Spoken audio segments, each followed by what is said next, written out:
오늘 아침 하나님께서 저희들에게 주시는 말씀입니다. 우리 신약 성경 42면 우리 마태복음 24장 32절에서 44절까지의 말씀입니다. 신약 성경 42페이지 마태복음 24장 32절에서 44절까지의 말씀을 제가 봉독합니다. 하나님의 말씀을 경청하시기 바랍니다.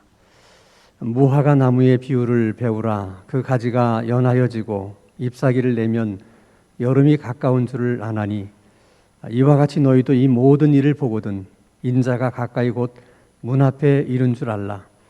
내가 진실로 너희에게 말하노니 이 세대가 지나가기 전에 이 일이 다 일어나리라. 천지는 없어질지언정 내 말은 없어지지 아니하리라. 그러나 그날과 그때는 아무도 모르나니 하늘의 천사들도 아들도 모르고 오직 아버지만 아시느니라. 노아의 때와 같이 인자의 임함도 그러하리라. 홍수전에 노아가 방주에 들어가던 날까지 사람들이 먹고 마시고 장가들고 시집가고 있으면서 홍수가 나서 그들을 다 멸하기까지 깨닫지 못하였으니 인자의 임함도 이와 같으리라. 그때 두 사람이 밭에 있음에 한 사람은 데려가고 한 사람은 버려둠을 당할 것이요 두 여자가 맷돌질을 하고 있음에 한 사람은 데려가고 한 사람은 버려둠을 당할 것이니라. 그러므로 깨어 있으라. 어느 날에 너희 주가 임할는지 너희가 알지 못함이니라. 너희도 아는 바니 만일 집주인이 도둑이 어느 시각에 올 줄을 알았더라면 깨어 있어 그 집을 뚫지 못하게 하였으리라. 이러므로 너희도 준비하고 있으라. 생각하지 않은 때에 인자가 오리라. 아멘. 우리들이 말하는 미래라고 하는 것은 사실 두 가지 미래가 있어요. 하나는 명확한 미래가 있고 다른 하나는 명확하지 않은 불명확한 미래가 있습니다. 예를 들어 가을이 가고 또 겨울이 오고 또 겨울이 가면 봄이 오는 것은 아주 명확한 미래입니다. 그러나 내일 황사가 올지 비가 올지 바람이 불지 이것은 명확하지 않은 불명확한 미래의 일입니다. 그러나 많은 사람들 중에는 무슨 행사를 준비하거나 또 행사를 계획할 때는 확실하지 않은 미래지만 불명확한 미래지만은 그래도 만약의 경우를 생각해서 준비를 합니다. 이렇게 불명확한 미래를 위해서도 준비를 한다면 확실한 미래, 명확한 미래를 위해서 준비하는 일은 너무나 지극히 당연한 일이에요. 그 명확한 미래를 준비하지 않는다고 하면 그것이야말로 정말 가장 어리석은 일 중에 하나라고 생각할 수 있습니다. 세상에 종말이 있다. 또 예수님이 재림하신다. 그때가 언제인지는 우리가 정확히 알 수 없지만은 아주 예수님은 단호하게 분명하게 말씀하셨어요. 세상에 종말은 있다. 또 예수님은 재림하실 것이다. 그래서 세상의 종말에 대한 미래, 또 예수님이 재림하신다는 미래는 아주 명확한 미래입니다. 그래서 오늘 예수님께서 마태복음 24장 35절에 뭐라고 말씀하시냐면 천지는 없어질지 모르겠지만은 내 말은 없어지지 아니한다. 천지가 없어질 수는 있지만은 내가 한 말, 특별히 예수님께서 종말에 대해서 말씀하시고 또 예수님의 재림에 대해서 말씀하신 그 말씀은 없어질 수 없다는 거예요. 그만큼 명확한 미래라는 것입니다. 그렇기 때문에 우리는 세상의 종말을 준비해야 되는 것이고 예수님의 재림을 준비해야 되는 것입니다. 너무나도 명확한 미래이기 때문에 그런 것입니다. 그러면 우리가 어떻게 준비를 해야 되는 것일까? 또 주님은 어떻게 준비하기를 원하시는 걸까? 오늘 본문 말씀을 보면 예수님께서 세 가지 비유를 통해서 우리들에게 말씀을 주고 계시는데 특별히 오늘 마태복음 24장 32절에서 33절 말씀을 보면 무화과 나무의 비유를 예를 들어서 설명을 하십니다. 무화과 나무의 가지가 연하여지고 잎사귀를 내면 여름이 가까웠다는 것을 너희들이 다 알지 않느냐. 그런 것처럼 세상의 종말들을 보게 되면, 종말의 징조들을 보게 되면 세상 끝이 곧 오겠구나. 예수님의 재림이 곧 오겠구나 하는 것을 깨달아야 된다는 거예요. 그래서 종말을 준비하는 우리들의 그 자세, 또 예수님의 재림을 준비하는 것에서 가장 우리가 먼저 해야 될 일이 뭐냐? 때를 분별하는 깨달음이에요. 징조를 보고 예수님의 재림이 정말 이제 코앞에 다가왔구나 하는 것을 깨닫는 것이 우리가 준비해야 될 가장 첫 번째 일이라는 것입니다. 자, 그리고 두 번째는 예수님께서 노아 홍수의 예를 들어서 말씀을 하십니다. 오늘 마태복음 24장 37절에서 39절 말씀을 보면 예수님이 재림하실 때 그 상황이 노아의 때와 너무나 흡사하다는 거예요. 노아의 때의 사람들은 홍수로 멸망을 당하기 바로 그 직전까지도 인지하지 못하고 그냥 먹고 마시고 시집가고 장가가고 그러다가 다 멸망을 당했다는 것입니다. 그래서 우리가 이제 좀 궁금한 생각이 드는 것은 왜 노아의 때의 사람들은 저럴 수밖에 없었을까 하는 거예요. 아니 어떻게 사람이 멸망을 당하게 됐는데 멸망이 코앞에 다가왔는데도 그걸 인지하지 못하고 있다가 그대로 멸망을 당하는 것인가? 어떻게 그럴 수 있을까? 이런 생각을 해봅니다. 자, 하나님이 노아에게 이제 세상을 심판하실 것에 대한 말씀을 하십니다. 창세기 6장 13절의 말씀을 보면 하나님 노아에게 이르시되 모든 혈육 있는 자의 포악함이 땅에 가득함으로 그 끝날이 내 앞에 이르렀으니 내가 그들과 땅과 함께 멸하리라. 내가 멸망을 시키겠다. 이렇게 노아에게 처음으로 말씀하시죠. 근데 어떤 방법으로 심판하시고 어떤 방법으로 그들과 땅을 함께 멸망시킬지 그 방법에 대해서도 또 하나님이 말씀해 주셨어요. 자, 창세기 6장 17절의 말씀을 보면 내가 뭐를 일으켜서? 홍수를 일으켜서. 그러니까 내가 홍수로 이 땅을 심판할 것이고 홍수로 내가 이 땅을 멸할 것이다. 이렇게 말씀하시죠. 그래서 노아에게 방주를 지으라고 말씀하신 거예요. 왜? 홍수로 세상을 심판하실 것이기 때문에 그런 것입니다. 자, 방주라고 하는 배는 길이만 120m예요. 넓이가 25m고 높이가 15m입니다.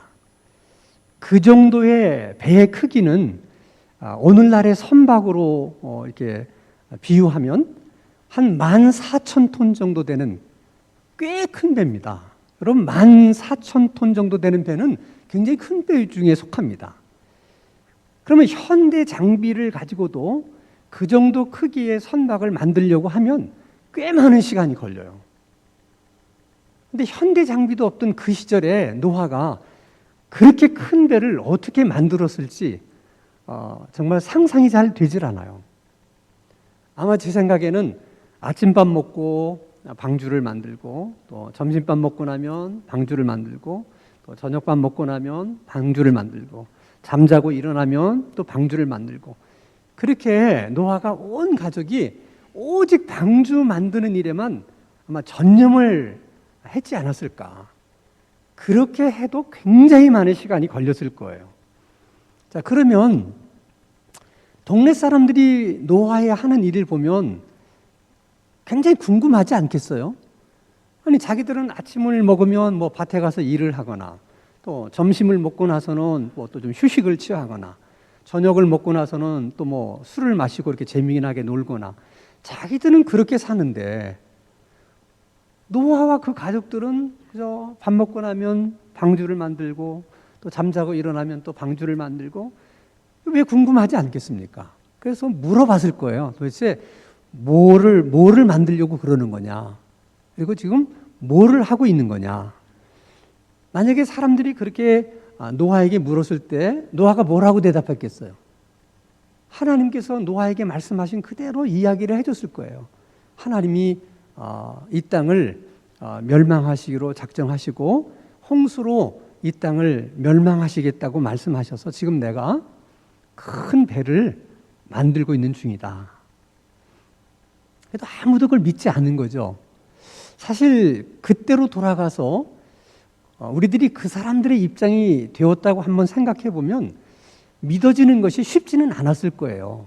왜냐하면 그들은 한 번도 홍수라는 것을 경험해 본 적이 없거든요. 그리고 땅이 멸망을 당한다, 세상이 심판을 받는다, 이런 얘기를 들어본 적도 없고 한 번도 경험해 본 적이 없기 때문에 노아가 그런 이야기를 할 때 그렇게 실감나게 들리지는 않았을 거라는 거죠. 근데 문제는 뭐냐? 노아가 그들에게 그런 말을 했을 뿐만 아니라 그들이 분명하게 알 수 있는 어떤 사인을 하나님이 그들에게 보여주셨다는 거예요. 그것이 창세기 6장 19절에서 20절 말씀인데, 혈육 있는 모든 생물을 나는 각기 암수 한 쌍씩 방주로 이끌어들여 너와 함께 생명을 보존하게 하되 새가 그 종류대로, 가축이 그 종류대로, 땅에 기는 모든 것이 그 종류대로 각기 둘씩 네 개로 나오리니, 중요한 대목이 나온다는 것이죠. 그 생명을 보존하게 하리라. 하나님께서 홍수로 땅을 심판하시면서 이 땅을 이제 멸하시면서 그 생물을 보존하시려고 새를 비롯해서 모든 생물들의 암수 한 쌍씩을 다 방주에 실으라는 거예요. 그러면 땅이 얼마나 넓어요. 그리고 그 동물들이 어디에 살고 있는지를 노아가 무슨 재주로 알겠어요. 그러니까 이것은 노아가 여기저기 찾으러 다니면서 동물들을 잡아다가 방주에 태운 것이 아니고 하나님께서 그 모든 동물들에게 이제 명하셔서 다 노아의 방주에 들어가게 한 거예요. 그러니까 홍수가 시작되기 전에 모든 동물들이 다 방주 안으로 들어가는 겁니다. 그러면 여러분 생각해 보세요. 동물의 수가 한두 가지겠습니까? 정말 수없이 많은 동물들이 그 방주 안으로 들어가려고 하면 굉장히 긴 동물의 행렬들이 이어졌을 거라는 거예요. 그리고 많은 시간에 걸쳐서 방주 안으로 그 짐승들이 들어가지 않았겠습니까? 자, 이런 일은 노아 시대의 사람들이라 할지라도 처음 보는 광경이잖아요. 신기하지 않습니까? 아니, 어떻게 그런 일이 있을 수 있습니까?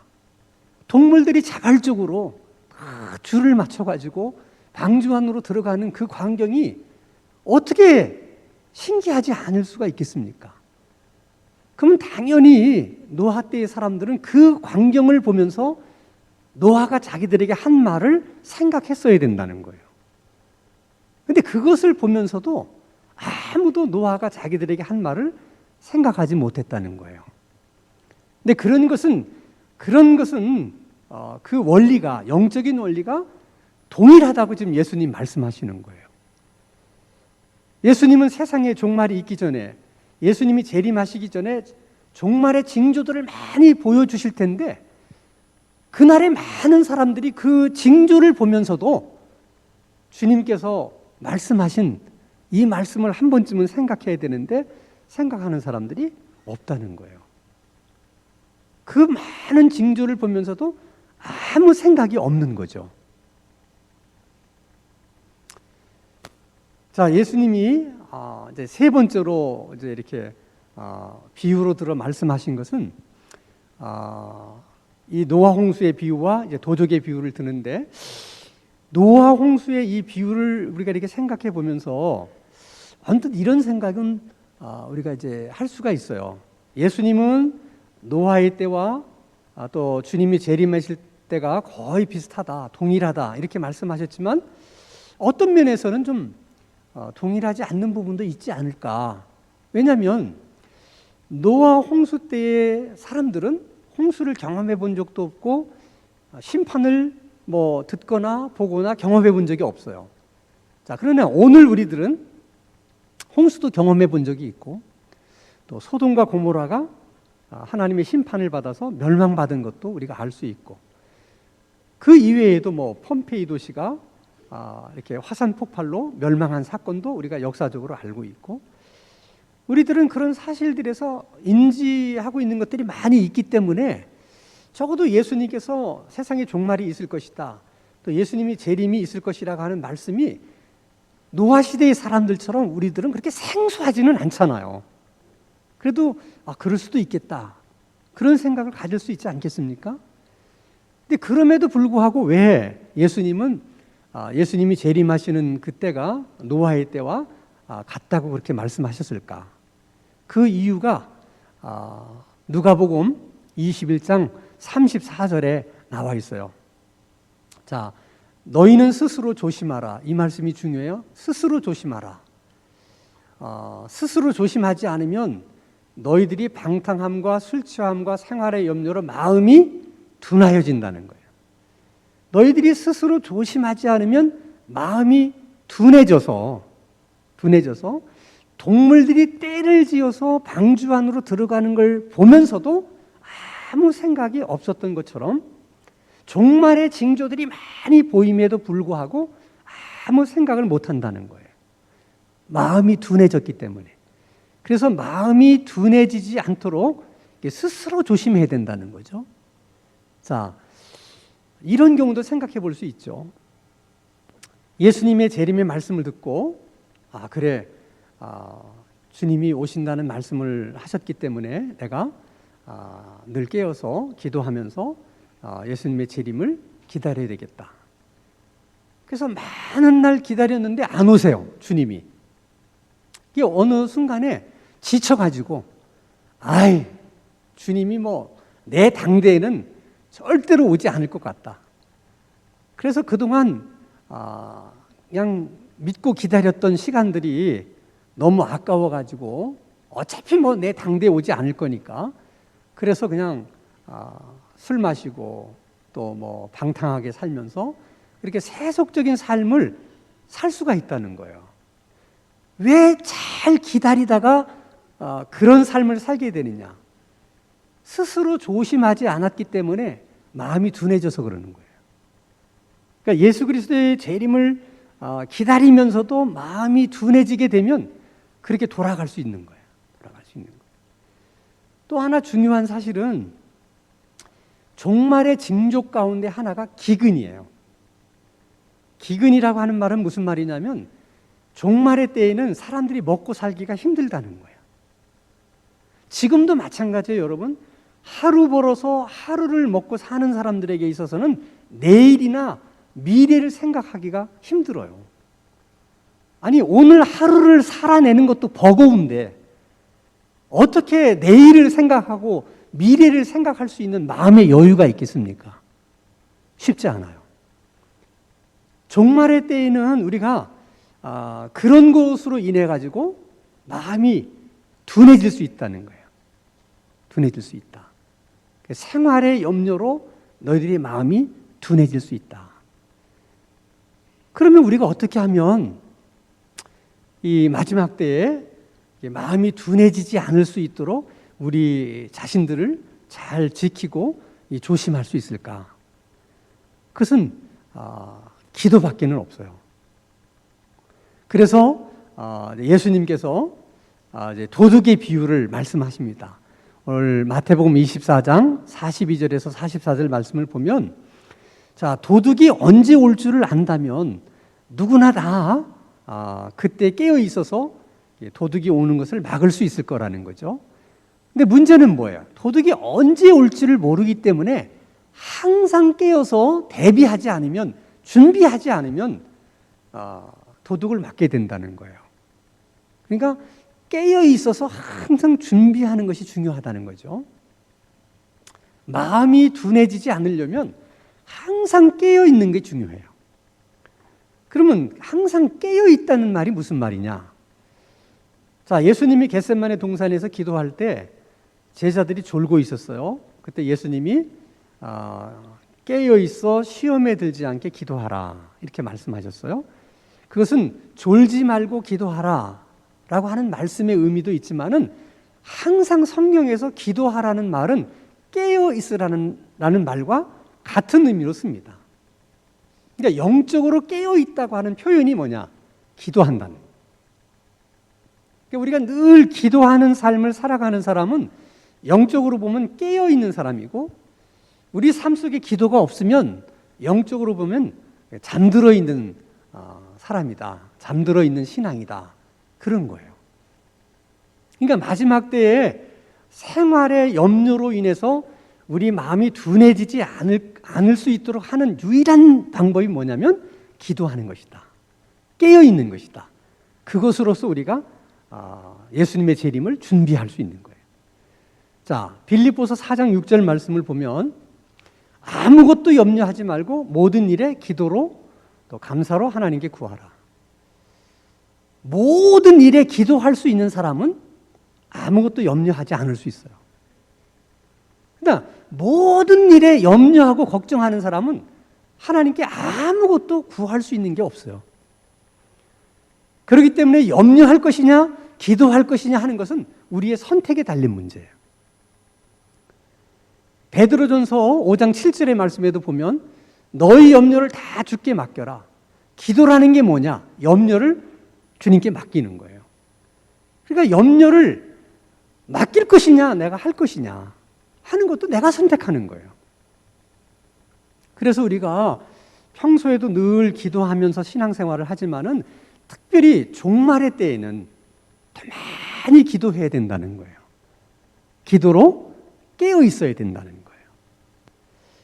우리가처럼 깨어서 기도하고 종말의 때를 준비해야 될 그 이유, 그 중요성, 그 필요성이 뭐냐? 그것을 오늘 예수님 마태복음 24장 40절에서 41절에 이렇게 말씀하십니다. 그때 두 사람이 밭에 있음에 한 사람은 데려가고 한 사람은 버려둠을 당할 것이요 두 여자가 맷돌질을 하고 있음에 한 사람은 데려가고 한 사람은 버려둠을 당할 것이다. 자, 여기서 버려둠을 당하는 사람과 데려감을 당하는 사람이 있다고 그러는데, 그러면 버려둠을 당하는 사람은 누구고 데려감을 당하는 사람은 누구냐? 우리가 언뜻 생각하면 버려둠을 당하는 사람은 예수 믿지 않는 사람이고 데려감을 당하는 사람은 예수 믿는 사람인 것처럼 생각하기가 쉽지만은 지금 문맥으로 보면 그렇지 않아요. 똑같이 밭일을 하듯이 똑같이 같은 교회를 다니고 두 여자가 똑같이 맷돌질을 하듯이 같은 교회에서 똑같이 봉사도 하고 또 뭐 같은 교회에서 서로 친교도 하고 똑같이 한 거예요. 두 사람이 똑같이 맷돌질을 했어요. 똑같이 밭일을 했어요. 그럼에도 불구하고 한 사람은 남겨둠을 당하고 한 사람만 데려감을 당한다. 한 사람만 이제 휴고하게 될 거라는 말씀이죠. 그럼 누가 남겨짐을 당할 것이고 누가 데려감을 당할 것이냐? 그건 사실 아무도 알 수 없는 일이에요. 그러나 본문의 문맥으로 보면 주님의 말씀대로 깨어 있어서 항상 준비하고 산 사람은 데려감을 당할 것이고, 깨어 있지 못하고, 다시 말하면 기도하지 못하고 준비 없이 사는 사람들, 마음이 이렇게 어두워져서 둔해져서 종말의 징조를 보면서 아무 생각 없이 사는 그런 사람들은 버려둠을 당할 것이다. 그런 얘기입니다. 자, 이런 말씀을 들으면 우리 속에 이제 어떤 신앙적인 갈등이 생길 수 있어요. 우리가 교회 생활을 하면서 우리가 가장 많이 오해하고 있는 것 중에 하나가 구원에 관한 것입니다. 우리가 흔히 이런 말을 많이 들어요. 우리가 예수를 믿어서 한 번 구원을 받으면 한 번 받은 그 구원은 영원한 구원이다. 그 말이 틀린 말은 아니에요. 자, 그렇다고 해서 그러면 우리가 한 번 구원을 받았기 때문에 그 구원은 영원한 구원이기 때문에 구원받은 사람은 무슨 짓을 해도 상관이 없다. 왜? 영원한 구원이니까. 한 번 구원받은 사람은 뭐 이렇게 살든 저렇게 살든 구원받는 일과는 아무 상관이 없다. 왜? 영원한 구원이니까. 이렇게 생각하고 또 이렇게 주장하는 분들이 있어요. 근데 이것은 흔히 말하는 형식 논리라고 그러는 거예요. 형식 논리로 따지면 그렇게 말하는 게 맞아요. 그렇지만은 그들이 뭘 모르고 있느냐? 구원이 무엇인지를 모르는 거예요. 자, 여러분, 인간이 왜 죄를 범하게 됐습니까? 왜 인간이 타락하게 됐습니까?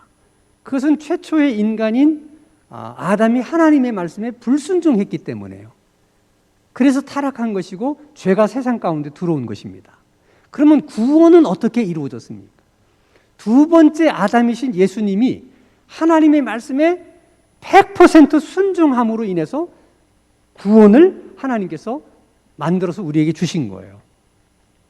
죄는 불순종으로 인해서 오는 것이고 구원은 순종으로 인해서 오는 것입니다. 자, 그러면 한번 우리가 어떻게 구원을 받게 됐는지를 생각해 보세요. 자, 하나님께서 예수님의 철저한 순종으로 구원을 이루어내십니다. 그리고 모든 사람들에게 이렇게 말씀하십니다. 예수가, 하나님의 아들인 예수가 너희들의 모든 죄를 대신해서 십자가에 죽었다. 너희들의 죄값을 예수님이 대신 다 치렀다. 그러므로 너희들이 그 예수를 구주로 믿으면 너희 죄는 다 치루어졌기 때문에 다시 하나님이 너희들의 죄에 대해서는 내가 묻지 않을 것이다. 너희들이 그 예수를 믿으면 다 하나님의 아들로, 자녀들로 내가 다 받을 것이고 하나님의 백성이 되게 할 것이다. 이렇게 하나님 말씀하셨어요. 그래서 우리가 그 예수를 믿어서 구원을 받은 것이죠. 가만히 생각해 보세요. 우리가 예수를 믿게 된 것은 하나님이 하신 말씀에 순종해서 그 말씀이 옳습니다. 그래서 우리가 예수님을 믿은 거예요. 그러니까 한마디 말해서 우리가 예수를 믿었다고 하는 것은, 믿는다고 하는 것은 하나님이 하신 말씀에 순종했다는 거예요. 순종해서 하나님 말씀대로 우리가 한 거예요. 그래서 구원을 받은 거예요. 구원만 그렇게 받은 것이 아니라 구원받은 이후에 우리가 살아가는 삶도 하나님의 말씀에 순종하는 삶을 살아가는 거예요. 그게 신앙생활이에요. 근데 한 번 구원받으면 영원한 구원이다. 그래서 뭐 이렇게 살든 저렇게 살든 뭐 상관이 없다. 이렇게 생각하는 사람들은 이 구원이라고 하는 것에 대한 이해가 부족해서 그런 거예요. 그러면 예수님 우리들에게 뭐라고 말씀하십니까? 세상의 종말은 아주 명확한 미래다. 예수님이 이 땅에 다시 오실 거라고 하는 것도 아주 명확한 미래라는 거예요. 그럼 명확한 미래에 대해서 준비하는 것은 너무나 당연한 일인데 그렇게 명확한 미래에 대해서 주님이 말씀하셨음에도 불구하고 준비를 하지 않는다. 주님의 말씀에 순종하지 않는다. 그런 사람을 예수 믿는 사람이라고 말할 수 있겠냐는 거죠. 그러니까 한 번 구원을 받으면 영원한 구원이라고 하는 말은 맞는데 그 한 번 받은 구원이라는 것이 정말 제대로 된 구원이냐고 묻는 거예요. 제대로 된 구원을 받은 거냐는 거예요.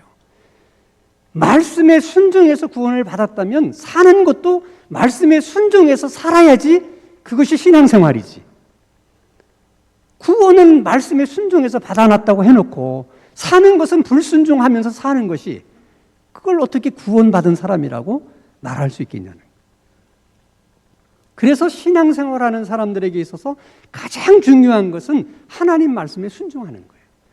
우리가 교회에서 뭐 주님 주신 직분이 어떤 직분이든 또 여러분이 교회에서 어떤 수고와 봉사를 하든 하나님의 말씀에 순종할 때 그게 다 의미가 있고 가치가 있는 것이지 하나님의 말씀에 순종하지 않으면 그것은 하나님 앞에서 아무런 의미도 없고 가치도 없는 거예요.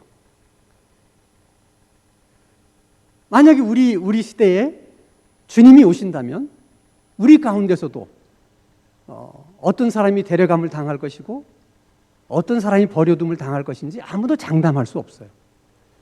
그건 아무도 모르는 일입니다. 그러나 분명한 것은 주님이 말씀하신 대로 항상 깨어서 기도하며 그날을 준비하는 사람들은 다 데려감을 당할 것이라는 거예요. 그게 오늘 본문이 우리들에게 주시는 말씀이에요.